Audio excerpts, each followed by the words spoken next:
धनिया पास क्या रहता है, लता पात धनिया तेज पत्ता हरा भरे यही सब भरा है।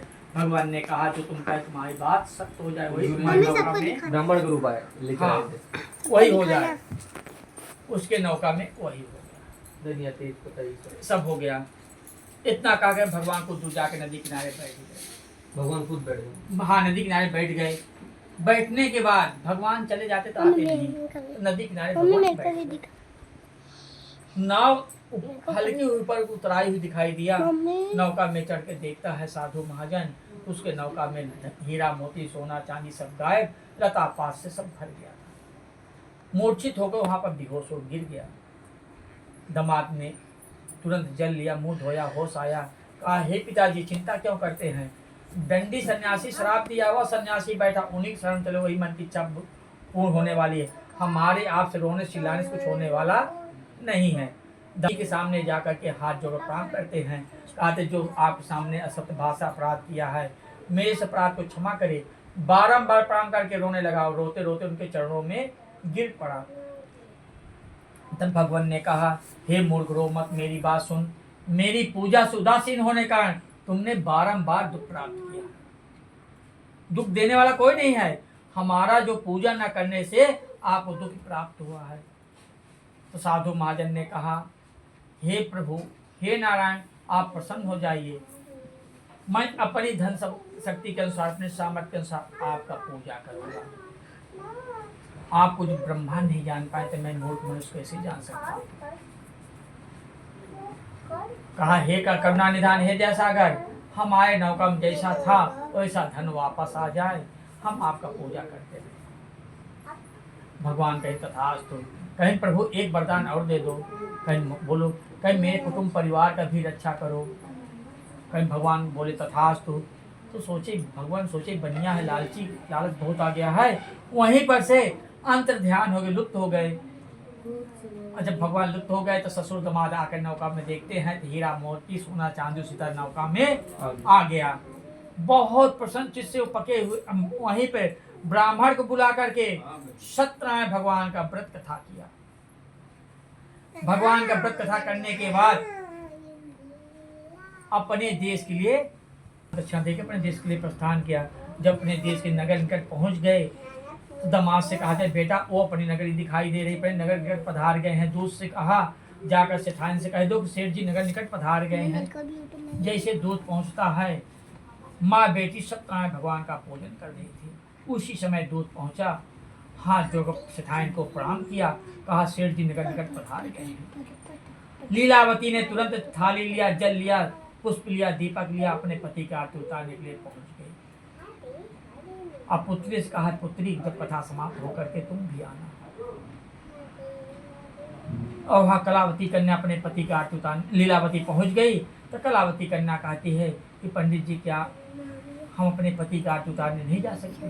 कहीं क्यों नहीं जा सकती हो? कथा को पर त्याग करके प्रसाद को पर छोड़ करके वहीं पर थाली लिया, जल लिया, दीपक लिया, पुष्प लिया, अपने पति की आरती उतारने के लिए जाती है।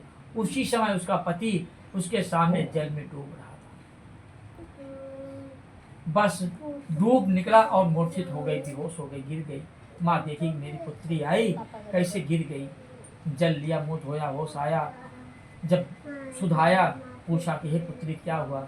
इशारा किया कि ये नहीं है, मांग का सिंदूर नहीं है, मेरे पति नहीं है, इसलिए हम जीवित नहीं रहेंगे, इस जल में हम भी डूब जाऊंगी।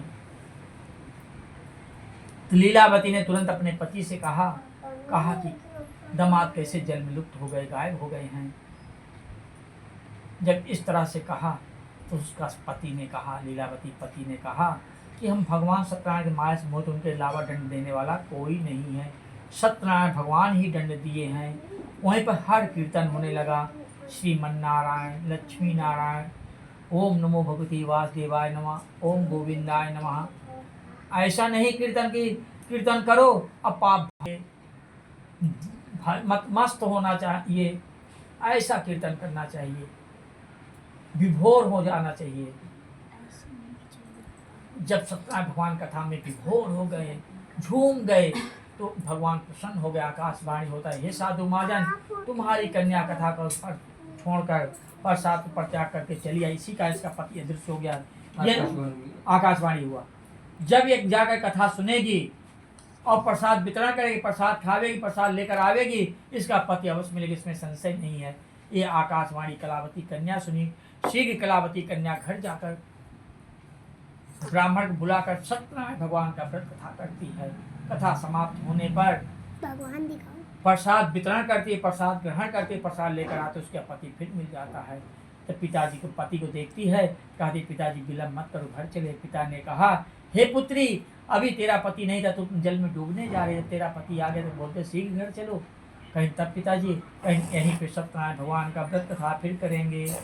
फिर से नदी किनारे सत्यनारायण भगवान का व्रत कथा किया। भगवान की कृपा से उसके सारे पाप मिट गए। देखिए, नदी किनारे में जितने जल में जीव जंतु रहते हैं कथा सुनते हैं, वायु भी सुनता है, पेड़ वृक्ष सुनते हैं, और आप लोग भी सुनते हैं, आकाश मंडल सुनते हैं। सब यहाँ तो आप जो है छाया के अंदर हो। इस जो धरती जो ऊपर छाया बना है, इसके नीचे इसके नीचे हम आप जितने लोग रहते हैं, इन्हीं का आशीर्वाद प्रदान होता है। इसलिए आप नदी पे कथा सुनने से सारे आपके पाप मिट जाते हैं। आप कभी नदी किनारे जाकर कथा सुनो, सारे पाप से मुक्त हो जाएंगे। इस तरह से उसके सारे पाप मिट गए और इस लोक में सुख भोग करके अंत में वैकुंठ को चला गया। इति श्री स्कंदे प्राय रेवा खंडे श्री सत्यनारायण कथा चतुर्थो अध्याय। बोलो बिंदा बिहारी लाल चंद्र की जय। बोले श्रीमन नारायण नारायण।